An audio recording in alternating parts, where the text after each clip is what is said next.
You're listening to Can I Get an Amen presents 40 Days of Lenten Reflections with me, Christy Fredu, joined by my friends. For the next 40 days, we'll reflect, pray, and prepare our hearts together. Welcome to Let There Be Light Lenten series. Today I have with me Mr. Eric Buller. Hey, Christy. Thank you for joining us today. I'm very glad to be here. A little bit out of my comfort zone, but I'm going to make it work. Hey, in Lent is the best time to be out your comfort zone, right? I guess so. Thank you for saying yes. And today we're talking about the devil and his activity. It's one of my favorite topics to talk about because you know what? We need to talk about it. We need to bring it to the light, right? I believe that wholeheartedly because I think people downplay the role that he has in our daily lives. Yeah. It's fun to talk about your faith and Jesus and the feel good, but reality is what we deal with every day. And that is a stark reality that we all should address. Yeah, I can see it too on this side of things, you know, even just with the Light Project and trying to do good things. When we asked everybody to do this Lenten journey with us, the contributions, it was an immediate yes from almost everybody, which is definitely a grace from God. But then slowly, you know, when people say yes, they're like, okay, wait, what are you asking me to do again? And then people start getting in their heads. And that's typically where the enemy likes to get into our, you know, our thoughts and our what we may not be secure about ourselves, or like if it's, you know, risky to go on camera, or just like I'm worried I'm going to say something wrong. And then he wants to tempt people away from what's good into the darkness. I think just about every retreat I've been on, a week or two before, they always say, start praying because the devil's going to come after you. He's going to make an excuse. He's going to make it sound easy to get out of this retreat. Don't fall, you know, because that's our human nature is to start getting cold feet and back out. And that's not the work of Jesus, you know. Yeah. Well, to say no probably doesn't require as much in those situations, as much grace as it does to say yes, you know, to keep stretching yourself. It's easier just to fall back on what you know and what's comfortable, which will be to stay home. I'm a creature of habit. Yeah. And sometimes I find even in my prayer life, it's like, okay, I've been doing the same thing over and over again. And I'm comfortable, and there is fruits there, but it also you don't grow necessarily as much until you get out of your comfort zone. Yeah. And you don't know what's out there until you explore. How long would you say you've been on like your faith journey in terms of like a real relationship with Jesus or God? I would say at least, you know, a different level for about 6 or 7 years. Okay. Now. And did you always see the devil in things? Like, did you always know of his influence in the world, or would you focus more on what was actually visible and seen?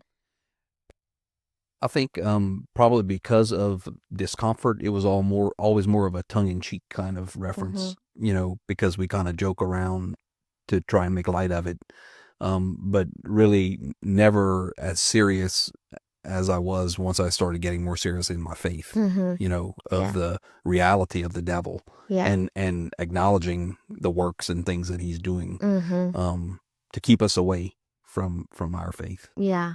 I mentioned earlier a few years ago, I kept reading and people kept referencing the Screwtape Letters. Yeah. And I'd read a couple of things by C.S. Lewis and love his quotes. You know, so many awesome quotes. And so I said, well, I want to read it. And reading that really opened my eyes to how small of a crack the devil really needs to really exploit what we do, how we move forward, how we react to things. And it was really eye-opening and sort of frightening on some level, even though I fully was comfortable acknowledging the presence of the devil and realized what's going on. Yeah. But it really puts it down in black and white. Yeah. You know? It kind of reminds me of one time in the neighborhood I live in now, which is in, you know, a great part of town and lots of families. Our truck got stolen from our driveway, right from underneath us. And I remember waking up, Josh woke me up that morning. He was like, my truck is gone. My truck is gone. And it was like, neither of us could actually like just wrap our minds around the fact that our truck was gone. Yes. And I remember the feeling of when we finally got it back, they like they didn't take anything out of it, which was so odd. Not that he had a bunch, but like some cash and coins and different things. But they drove it till it was empty, and then they kind of like sort of crashed it into the woods.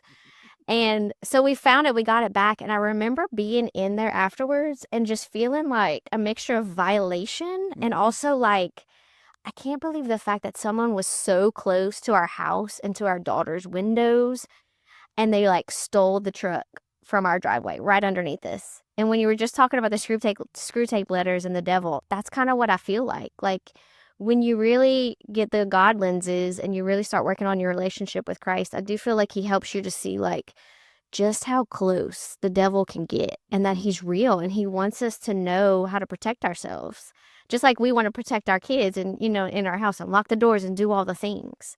So during Lent, like what changes for you? How do you make yourself more aware? How do you protect yourself more? Because it is a time where we're trying to grow closer to God. Lent is a time where we're really trying to hear his voice, which means that the devil's probably going to be on us even more so, right? As we try to give up things. What have you noticed in your own journey?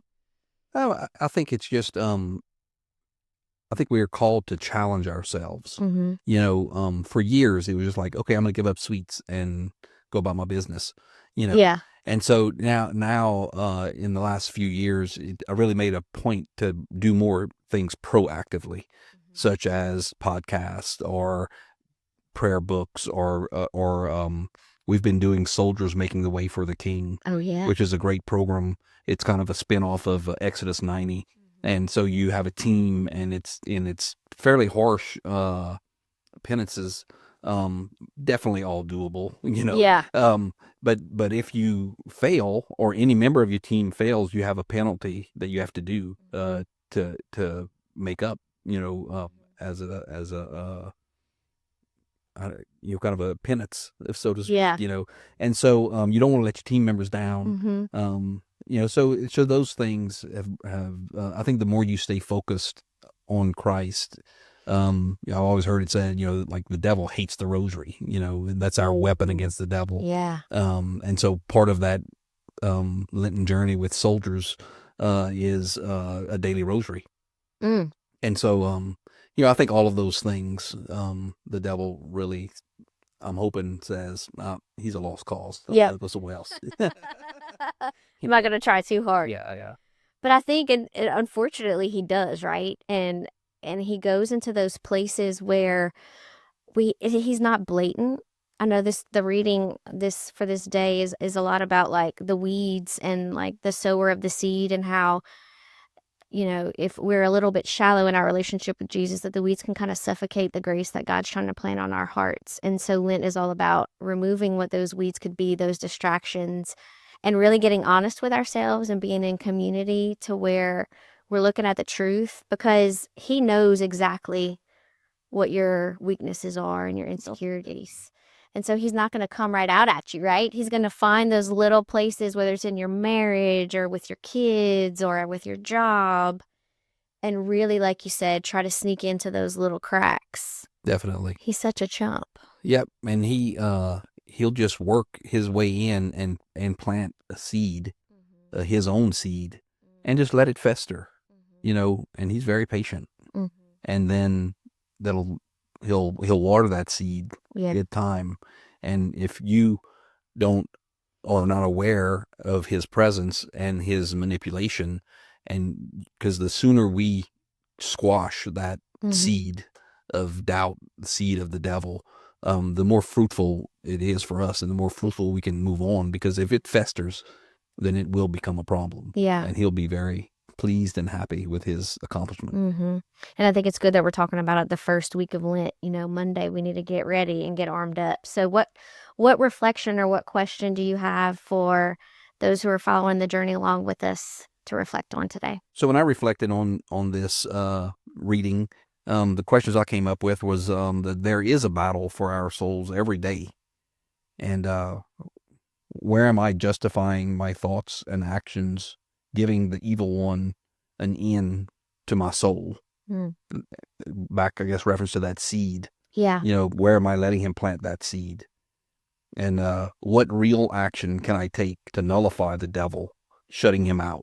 Awesome. You know, I think that comes with the recognition of what he's planning in us, and the quicker we address it Yeah, and nip it, the more we can move on and that not be an obstacle for us. that's so good. Can I get an amen?